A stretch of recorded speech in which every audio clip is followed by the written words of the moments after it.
Dalam tubuh setiap manusia mengalir darah yang sama warnanya. Namun sejak dahulu, orang Melayu percaya darah bukan sekadar cecair yang menghidupkan jasad, tetapi pembawa keturunan, pembawa sifat dan pembawa ujian hidup. Persoalannya, benarkah darah menentukan siapa diri kita? Atau ia hanya amanah yang perlu dijaga dengan ilmu dan iman? Orang Melayu tidak berbicara tentang darah secara sains. Mereka melihat darah sebagai simbol kesinambungan. Siapa kita, dari mana asal kita dan apa yang dibawa sejak lahir. Sebab itu, mereka berkata, anak ikut darah ibu, perangai ikut darah ayah. Bukan kerana takdir itu kejam, tetapi kerana setiap keturunan membawa cerita dan sejarahnya sendiri. Dalam kepercayaan orang lama, mereka membahagikan sifat manusia kepada beberapa istilah darah. Bukan untuk menilai, tetapi untuk memahami. Ada yang disebut berdarah panas. Orangnya cepat bertindak, mudah berani tetapi mudah terbakar emosi. Ada yang dikatakan berdarah sejuk. Orangnya tenang, pendiam namun kuat firasat dan rasa. Ada pula yang disebut berdarah keras. Orangnya teguh pendirian, sukar mengalah namun jiwanya sering diuji. Namun, orang tua-tua selalu mengingatkan, darah hanya memberi kecenderungan, bukan kepastian hidup. Dalam Islam, tiada istilah darah mulia atau darah hina. Tiada keturunan yang dijamin selamat. Tiada nasab yang boleh menyelamatkan seseorang dari dosa. Allah melihat bukan pada darah, tetapi pada hati dan amal. Rasulullah sendiri mengingatkan bahawa manusia semuanya sama. Yang membezakan hanyalah takwa. Maka, apa jua cerita tentang darah dalam warisan Melayu, ia tidak boleh mengatasi syariat dan tidak boleh dijadikan pegangan mutlak. Ada manusia sejak kecil hatinya halus, mudah tersentuh, mudah penat emosi, mudah terasa perubahan sekeliling. Dalam Islam, ini bukan tanda kelebihan luar biasa dan bukan juga beban keturunan. Ia adalah ujian jiwa dan ujian jiwa hanya sembuh dengan zikrullah. Bila hati terlalu mendengar dunia, ia jadi lemah dan bila hati kembali kepada Allah, ia menjadi tenang. Orang lama berpesan, kalau darahmu panas, sejukkan dengan sabar. Kalau darahmu keras, lembutkan dengan doa. Kalau darahmu sejuk, jangan biarkan ia jauh dari Allah. Kerana darah boleh diwarisi, tetapi akhlak perlu dibina.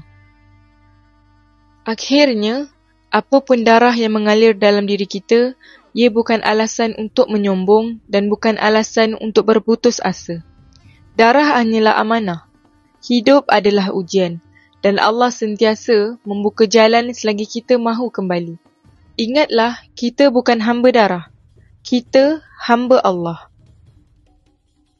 Orang Melayu lama sebenarnya sangat berhati-hati bila bercakap tentang darah.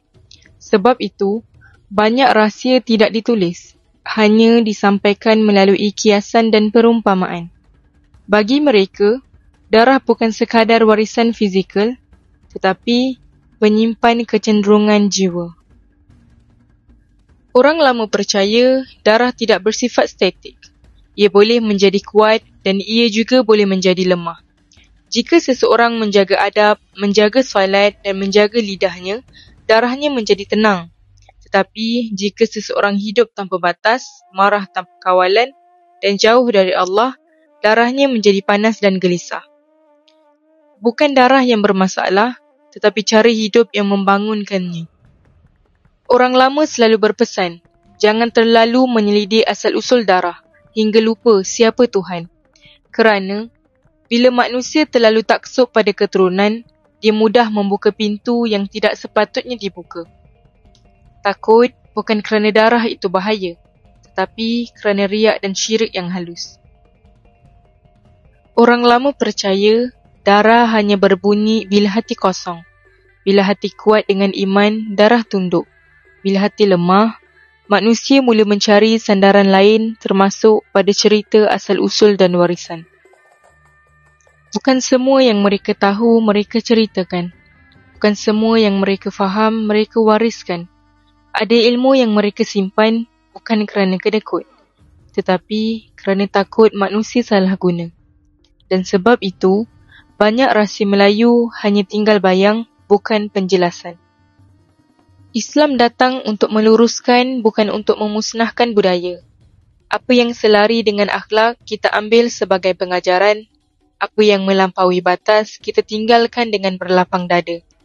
Kerana akhirnya, bukan darah penentu kemuliaan, hati yang tunduk kepada Allah, itulah warisan sebenar. Rasi orang dulu bukan pada darah, tetapi pada adab mereka menjaga darah. Siapa ibu bapanya, bagaimana perangai keturunannya, apa sejarah keluarganya. Kalau tahu darah kita mudah panas, jangan cari tempat api. Ilmu tanpa adab lebih berbahaya daripada kejahilan.